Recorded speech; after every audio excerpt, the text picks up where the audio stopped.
ಈಗ ದುಬೈನಲ್ಲಿ ಕಾರ್ಯಕ್ರಮ ನಿಮಿತ್ತ ಕೆಲವು ಕರ್ನಾಟಕದವರು ದುಬೈಗೆ ಹೋಗಿ ನಡೀತಕ್ಕಂಥ ಯುದ್ಧದಲ್ಲಿ ಸಿಕ್ಕಾಕೊಂಡಿದ್ದಾರೆ. ಅವರೆಲ್ಲರೂ ಕೂಡ ನಾವೆಲ್ಲ ಸೇಫಾಗಿದ್ದೀವಿ ಅಂತ ಹೇಳಿದ್ದಾರೆ. ಮುಖ್ಯಮಂತ್ರಿ ಅವ್ರ ಜೊತೆ ಮಾತಾಡಿ ಅವ್ರಿಗೇನು ಸೇಫಾಗಿ ಇಲ್ಲಿ ಕರ್ಕೊಂಡು ಬರ್ಲಿಕ್ಕೆ ಏನೇನು ವ್ಯವಸ್ಥೆ ಮಾಡಬೇಕು ಕರ್ನಾಟಕ ಸರ್ಕಾರ ಮಾಡ್ತದೆ.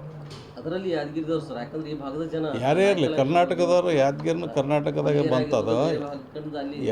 ಕರ್ನಾಟಕ ರಾಜ್ಯದವರು ಎಲ್ಲರಿಗೂ ಕೂಡ ಸೇಫಾಗಿ ಕರ್ಕೊಂಡು ಬರ್ತಕ್ಕಂಥ ಕೆಲಸ ಸಿದ್ದರಾಮಯ್ಯ ನಮ್ಮ ಸರ್ಕಾರ ಮಾಡ್ಲಿಕ್ಕತ್ತದ. ಈಗಾಗಲೇ ಮುಖ್ಯಮಂತ್ರಿಗಳು ನೇರವಾಗಿ ಅವ್ರ ಜೊತೆ ಮಾತನಾಡಿ ಬಂದಿಲ್ಲ. ಯಾದಗಿರಿದಲ್ಲಿ ಯಾರು ನಮ್ಮ ಬಗ್ಗೆ ಬಂದಿಲ್ಲ. ಕರ್ನಾಟಕ ರಾಜ್ಯದವ್ರು ಯಾರೇ ಇರಲಿ, ಯಾದಗಿರಿ ಮತ್ತು ಕರ್ನಾಟಕ ರಾಜ್ಯದಾಗ ಬರ್ತಿತ್ತಂದ್ರೆ ಅವ್ರಿಗೆ ಕರ್ಕೊಂಡು ಬರ್ತದೆ.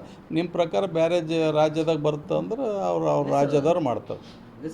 ಇಲ್ಲ 10 ಸರ್ತಿ ಅದೇ ಕೇಳಕ್ಕೈತ್ರಲ್ಲ. ಯಾದಗಿರಿಗೆ ಹೇಳಕ್ಕೆ ಕರ್ನಾಟಕ ರಾಜ್ಯ ಅಂದ್ಮೇಲೆ ಮುಗಿದೋಯ್ತಲ್ಲ. ಏನದು ಮುಖ್ಯಮಂತ್ರಿ ಮಾತಾಡಿ ಅವ್ರಿಗೆ ಕರ್ಕೊಂಡು ಬರೋ ವ್ಯವಸ್ಥೆ ಮಾಡ್ಲಕ್ಕತ್ತಾರೆ. ಏನೇನು ಸಹಾಯವಾಣಿ ಕೇಂದ್ರ ಮಾಡೋದಿರಲಿ, ಹಣಕಾಸಿನ ವ್ಯವಸ್ಥೆ ಇರಲಿ, ಏನೇ ಕರ್ಕೊಂಡು ಬರ್ತಕ್ಕಂಥ ವ್ಯವಸ್ಥೆ ಸರ್ಕಾರ ಮಾಡ್ತದೆ. ಅದು ಯಾವ ರೀತಿ ಮಾಡ್ಬೇಕು ಆ ರೀತಿ ಮಾಡ್ತದೆ. ಅದಕ್ಕೆ ಏನೇನು ಅವಶ್ಯಕತೆ ಇದೆ ಎಲ್ಲನೂ ಮಾಡ್ತದೆ.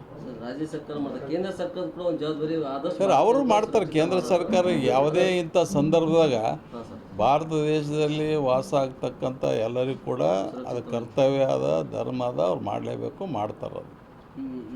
ಅದು ಮೊದಲು ಕೂಡ ಇದ್ದಂಥ ಸಂದರ್ಭದಲ್ಲಿ ಯಾವುದೇ ಸರ್ಕಾರ ಇದ್ದರೂ ಕೂಡ ಅದು ಮಾಡ್ಕೊತ ಬಂದದ. ಅದು ನಮ್ಮ ಧರ್ಮ, ನಮ್ಮ ಕರ್ತವ್ಯ, ನಮ್ಮ ಜನರಿಗೆ ನಾವು ರಕ್ಷಣೆ ಕೊಡ್ತಕ್ಕಂಥದ್ದು ನಮ್ಮ ಕರ್ತವ್ಯ ಅದ, ನಾವು ಮಾಡ್ತೀವಿ. ಏನು ನೋಡ್ಬೇಕು, ಅದು ಅವ್ರದ್ದು ಏನೇನು ಅದ, ಏನೇನು ಸುದ್ದಿ ಎದಕ್ಕೆ ಮಾಡ್ತಾರೆ ಅದು ಅವ್ರಿಗೆ ಬಿಟ್ಟು ವಿಚಾರ ಅದು.